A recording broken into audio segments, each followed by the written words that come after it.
भाई अपन देवी के लिए पूजा सामग्री ली है और अभी मंदिर की तरफ निकलते अपन। तो दिखाता हूँ मैं आपको।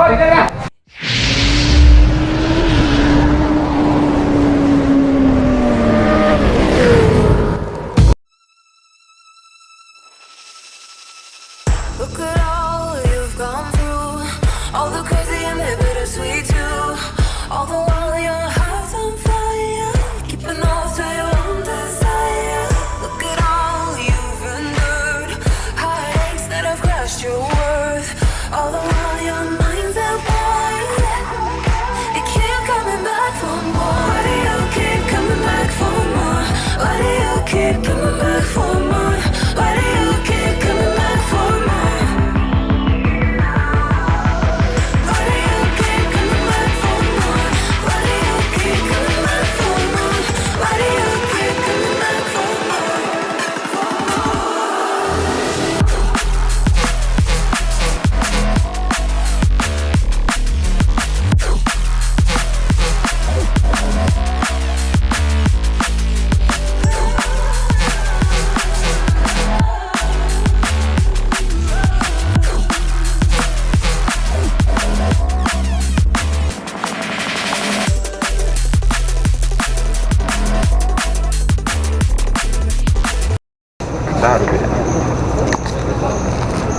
असंच घेऊन जायचं का आता?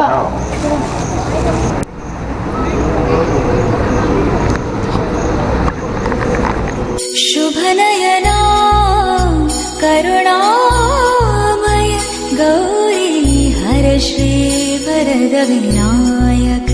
शुभनयना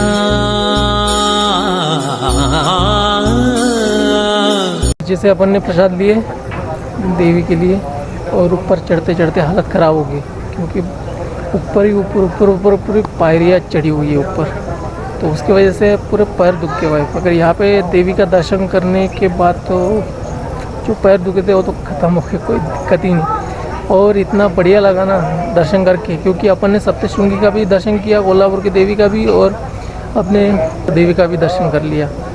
तो यहाँ पे खाली ये अपनी रेणुका माता का दर्शन करना बाकी था, वो भी हो गया। तो अपने जो वो भी कंप्लीट हो गया। तो अभी मैं आपको दिखाता हूँ परशुराम जी के मंदिर की तरफ जाते हैं और उनका भी दर्शन करते हैं। Look at all you've gone through, all the crazy and the bittersweet too. All the while your heart's on fire, keeping off to your own desire. Look at all you've endured, heartaches that have crushed your worth. All the while your mind's at war, you keep coming back for more. Why do you keep coming back for more? Why do you keep coming back?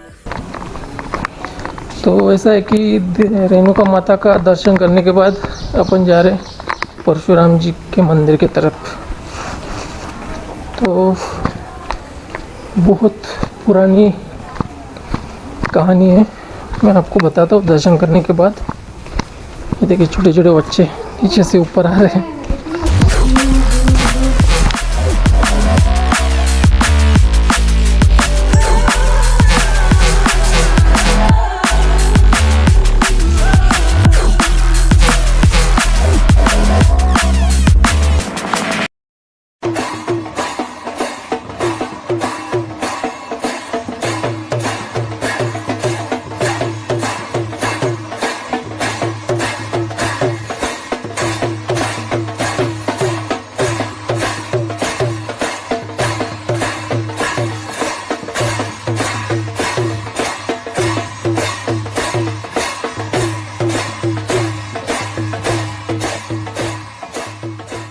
Look at all you've gone through, all the crazy, all you've endured. नीचे क्या पैसे रखा क्या? नहीं। अगर वो घूम गया तो फिर क्या? अपनी इच्छा पूरी हो जाती है। अगर नहीं घुमा तो नहीं होगी। सच्चे मन से मांगो फिर हो जाएगी।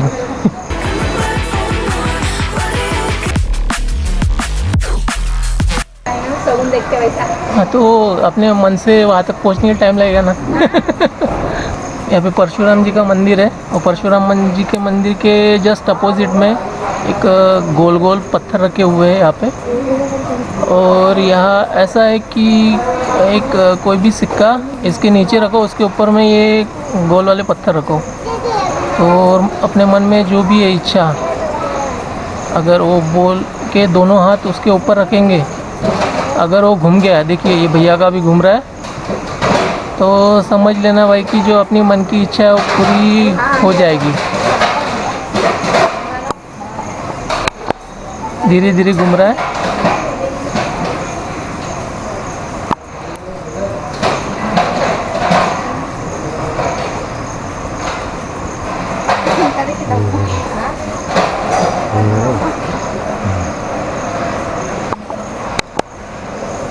हो गया, भैया का भी हो गया।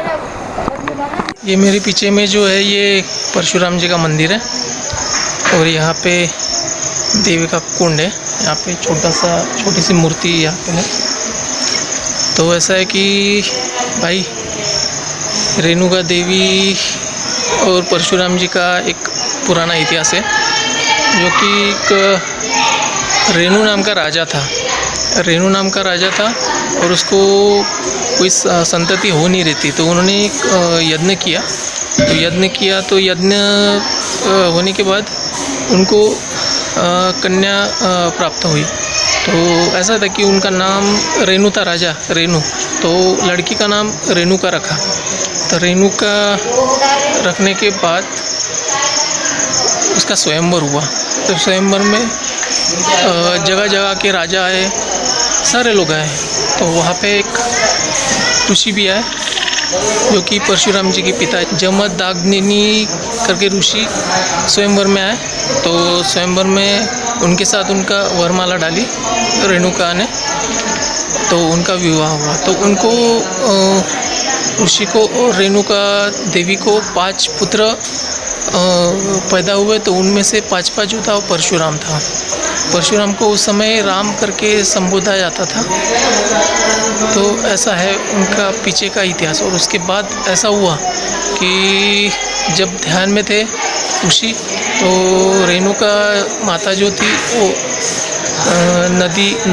नदी में पानी भरने के लिए गई। तो वहाँ पे कुछ क्रीड़ा देख के उसके मन में लालसा है कि अपन भी ऐसे कर सकते हैं। तो बहुत टाइम वहाँ पे व्यतीत हो गया। तो उसके बाद ऋषि ने सोचा कि इतना टाइम क्यों लगा।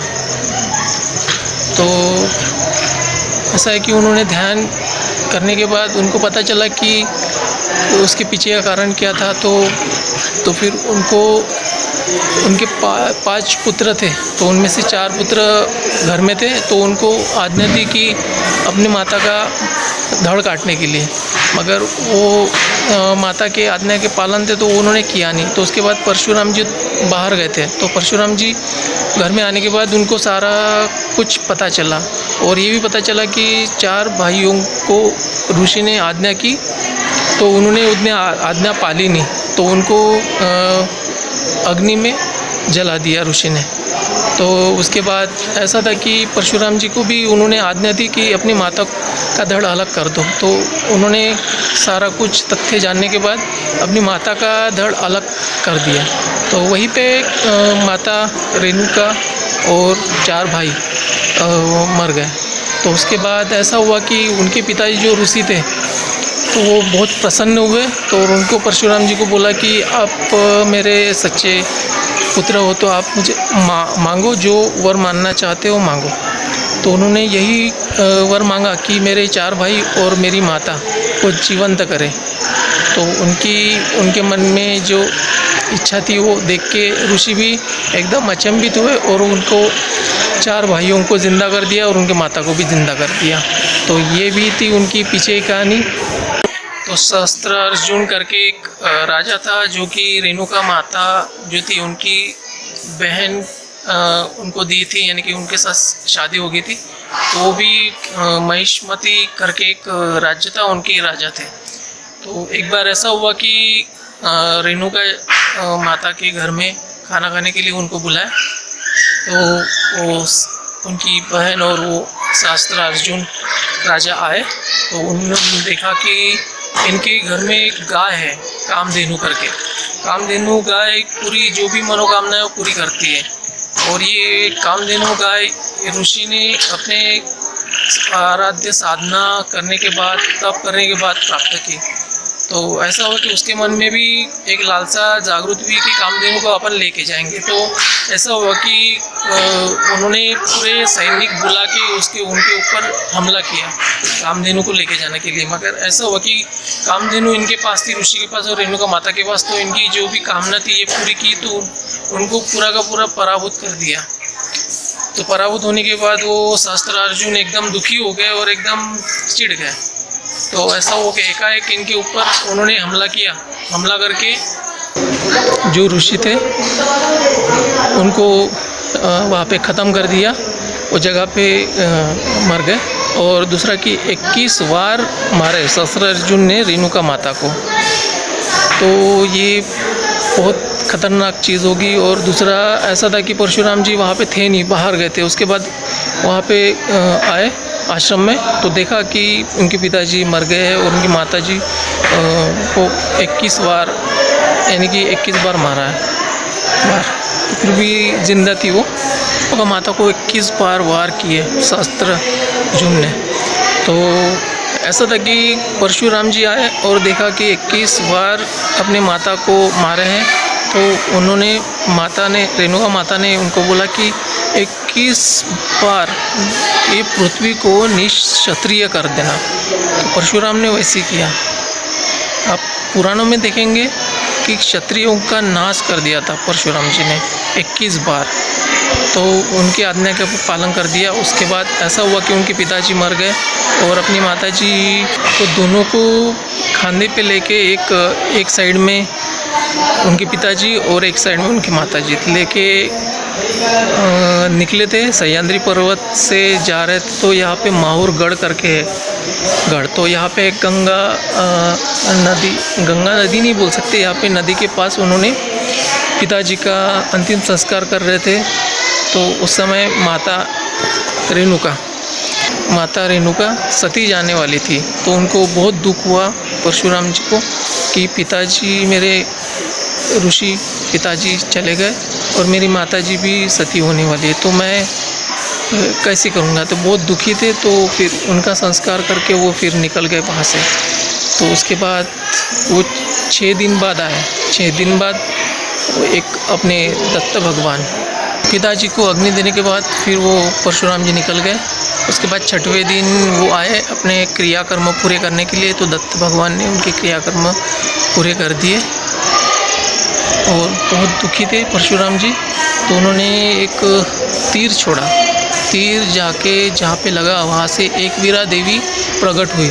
तो ऐसा है कि एकवीरा देवी यानी कि रेणुका देवी का ही एक अंश माना जाता है। मगर ऐसा है कि पार्वती के ही ये सारे रूप है।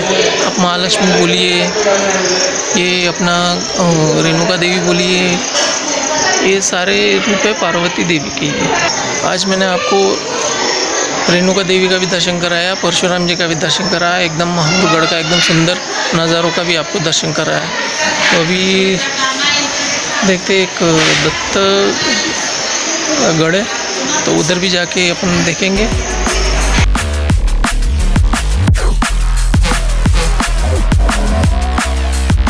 तो परशुराम जी का दर्शन होने के बाद अभी मंदिर के बाहर निकलते हैं अपन। तो धीरे धीरे देखिए ऊपर से जो था, ऊपर जाने का था, ऊपर में रेणुका देवी का मंदिर है। वहाँ से फिर दर्शन करने के बाद नीचे आके नीचे में परशुराम जी का मंदिर है। वहाँ पे दर्शन करने के बाद अपन निकल गए बाहर। तो ये भी बाहर निकलते वक्त भी आजू बाजू में एकदम सुंदर नज़ारे है, जो कि जंगल के बीच में से निकलना पड़ता है बाहर। तो ऐसा है कि अपन दर्शन तो कर लिए। तो अभी जा रहे अपना चरम पादुका जहाँ पे, वहाँ पे अपन जा रहे।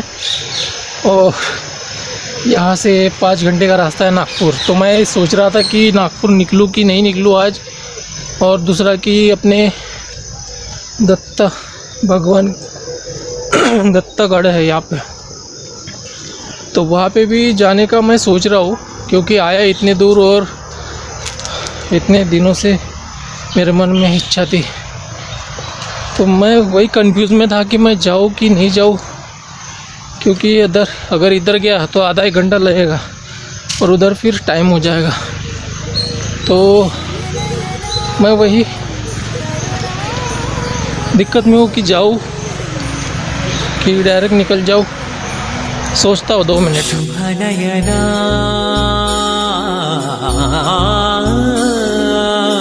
करुणामय गौरी हर श्री वरद विनायक।